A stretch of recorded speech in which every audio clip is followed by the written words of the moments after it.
সবাইকে স্বাগত জানাচ্ছি বেখবর চ্যানেলে। জার্মানি, ব্রিটেন সহ পশ্চিম ইউরোপের দেশগুলোতে চীনের গুপ্তচর বৃত্তি বেড়েছে বলে সংশ্লিষ্ট দেশের কর্তৃপক্ষ অভিযোগ করছে, তবে চীন এসব অভিযোগ প্রত্যাখ্যান করেছে।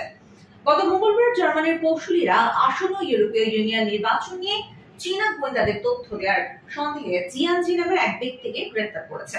তিনি ইউ নির্বাচনে জার্মানির উগ্র ডানপন্থী দল এএফডির শীর্ষ প্রার্থী ম্যাক্সমিলিয়ান ক্রাফের একজন সহকারী। ক্রাফ বলেছেন, অভিযোগ প্রমাণিত হলে তিনি জিয়ানজির সঙ্গে কাজ করা বন্ধ করে দেবেন।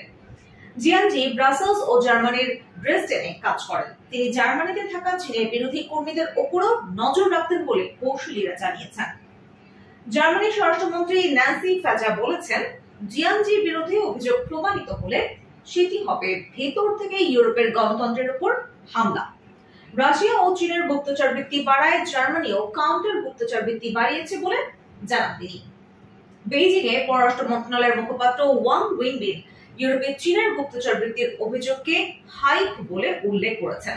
এছাড়া এটি চীনকে অসম্মান ও দমন করার উদ্দেশ্যে করা হয়েছে বলেও মন্তব্য করেন তিনি। এদিকে সোমবার জার্মানির বিচার মন্ত্রণালয় জানায়, বেইজিং এর নৌবাহিনী ব্যবহারের জন্য প্রযুক্তি জোগাড় করতে চীনের গোয়েন্দা সংস্থার সঙ্গে কাজ করার অভিযোগে 3 জার্মান নাগরিককে গ্রেফতার করা হয়েছে। বার্লিনে চীনের দূতাবাস এই অভিযোগ অস্বীকার করেছে। একই দিন যুক্তরাজ্যে 2 ব্যক্তির বিরুদ্ধে চীনের হয়ে গোয়েন্দাগিরি করার অভিযোগ গঠন করা হয়। এদের একজন শাসক দল কনজারভেটিভ পার্টির সঙ্গে গুরুত্বপূর্ণ নেতার সঙ্গে কাজ করছেন। লন্ডনে বেইজিং এর দূতাবাস ব্রিটেনের গোয়েন্দা তথ্য চুরির এই অভিযোগ সম্পূর্ণ বানোয়াট বলে মন্তব্য করেছেন। এর আগে গত 25 মার্চ ব্রিটেন অভিযোগ করেছিল, চীনা হ্যাকারেরা বেইজিং এর সমালোচনা করা ব্রিটিশ সংসদ সদস্যদের ইমেইল হ্যাক করার চেষ্টা করেছে। নির্বাচনী সংস্থা হ্যাক করে কোটি কোটি মানুষের তথ্য চুরির পেছনেও চীন জড়িত বলে অভিযোগ ব্রিটেনের। 18 এপ্রিল নেদারল্যান্ডসের সামরিক গোয়েন্দা সংস্থা MIVD তাদের বার্ষিক প্রতিবেদনে জানিয়েছিল, বেইজিং এর সামরিক বাহিনীকে শক্তিশালী করতে চীনের গোয়েন্দারা ডাচ সেমিকন্ডাক্টর, এরোস্পেস ও মেরিটাইম শিল্পকে দক্ষ করেছিল।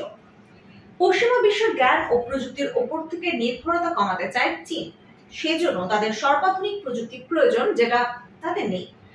তাই আইনি পদ্ধতি, গবেষণা, বিনিয়োগ, এমনকি গোয়েন্দা সংস্থার মাধ্যমেও এগুলো পেতে চায় চীন। বার্ষিক ওই প্রতিবেদনে জানায় MIVD। গত বছর 20 ডিসেম্বর বেলজিয়ামের প্রধানমন্ত্রী আলেকজান্ডার ডি ক্রো জানান, বেলজিয়ামের উগ্র ডানপন্থী দল ফ্লামস বেলাং এর এক সদস্যকে গোয়েন্দা এজেন্ট হিসেবে নিয়োগ দিয়েছে বেইজিং। এই অভিযোগের প্রেক্ষিতে ফ্লামস বেলাং দলের প্রধান ওই সদস্যকে দল থেকে বহিষ্কার করেন। 2019 সালে চীনের হুয়াওয়ে কোম্পানির সাবেক কর্মী ও সাবেক পুলিশ গোয়েন্দা এজেন্টকে বেইজিং এর হয়ে গুপ্তচর বৃত্তি করার অভিযোগে গ্রেফতার করা হয়েছিল।